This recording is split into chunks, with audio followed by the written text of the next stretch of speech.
Hey, CrossFitters, welcome back. It's Coach Bob here at CrossFit Glen Burnie, and today we're going to take a look at the nutritional side of our health and our fitness. Yesterday, we took a look at an article, meta-analysis that helped us to understand the effect of training on our mitochondria and how the training impacted our overall health and fitness.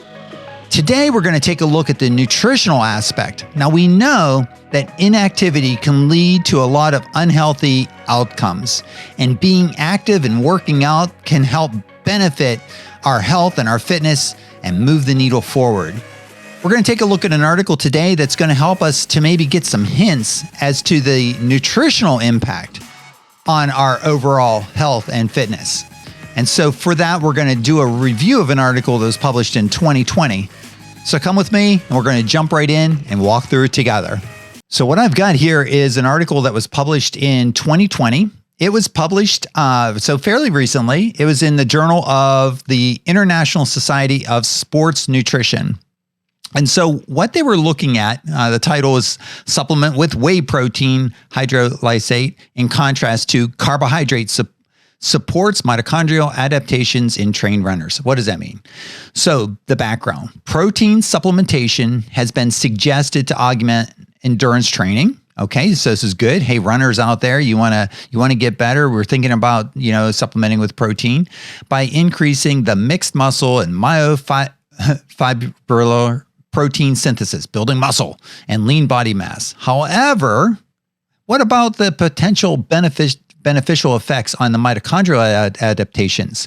That has yet to be answered. So they tried to answer that. So the aim of this study was to investigate the effect of consuming whey protein hydrolysate before and a whey protein hydrolysate plus carbohydrate after each exercise training session in a 6-week training period compared with a similarly timed intake of isocaloric carbohydrate supplements. So we'll get into details on what that means. And so basically what they were trying to answer was, hey, does it make sense?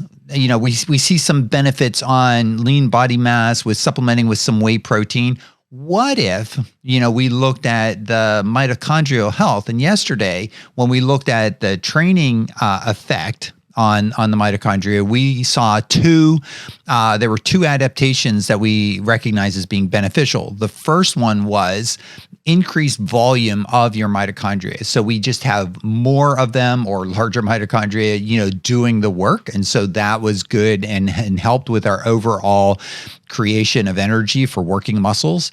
And the other adaptation was that the individual mitochondria were able to process more oxygen, and so they had an increased adaptation for cellular respiration. And so those were the two adaptations that we recognize as being beneficial in mitochondria. And so this study is looking at, hey, what if we change the way we're supplementing before and after our workouts?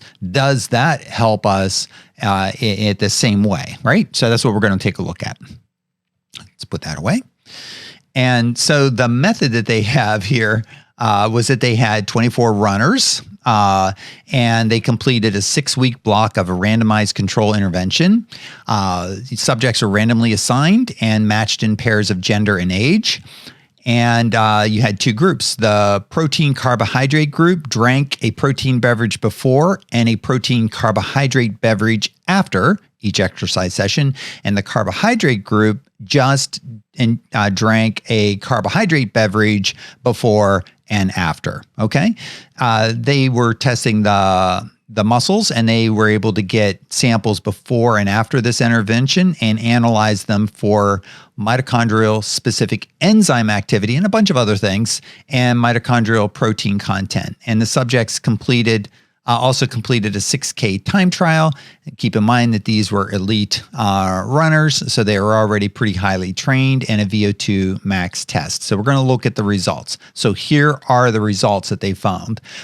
Following the 6 weeks of endurance training, the cytochrome C Site C protein content was significantly higher in the protein carbohydrate group compared to the carb-only group. With several other the mitochondrial proteins, which they list here, following a similar but non-significant pattern. So they saw a significant increase in the cytochrome C protein content. And there's a discussion below, which we'll talk about that.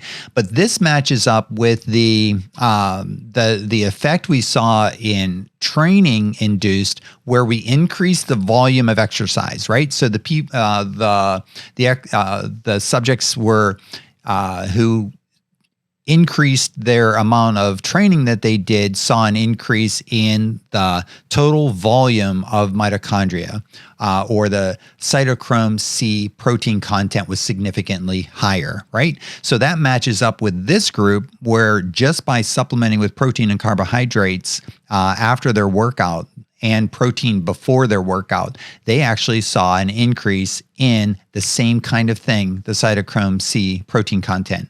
So both groups did the training.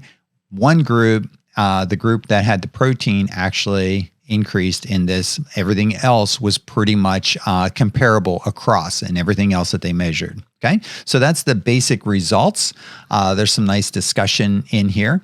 The conclusion was that the intake of the whey protein hydrolysate before and whey protein hydrosilate plus carbohydrate after exercise session during a 6-week endurance training period may augment training effects on specific mitochondrial protein compared with intake of just the isocaloric carbohydrate beverage, but does not alter the VO2 max or the 6K TT or time trial performance. So even though they didn't see an impact on, their 6K run time or their VO2 max, they did see an increase in that cyto C protein. So they saw that increase in the mitochondria. So we may see this may augment the training effects. And so if exercising more increases this, and then also supplementing with protein increases the mitochondria content, then we can kind of guess that we're going to be able to see an increase in training volume. If you believe that exercising more helps us to get further on our health and our fitness, then making sure that we're taking good care of our nutrition and supplementing with protein and carbohydrates, not just one macronutrient, then you would also tend to believe that it's important to be taking good care of our nutrition as well. All right, guys, I hope you enjoyed this little dive into the nutritional aspect of making our training better. So it's just some thought there about how we can improve our overall results by really taking a close look at our nutrition. We believe that it's important to balance across all of the macronutrients. We want to make sure that our nutrition supports the kind of training and activity and the healthy life that we want to live. That means that we want to make sure that we're following simple guidance like the plate method that's going to make sure that we have a balance of carbohydrates, protein, and some healthy fats in our diet with every meal and every snack throughout the day.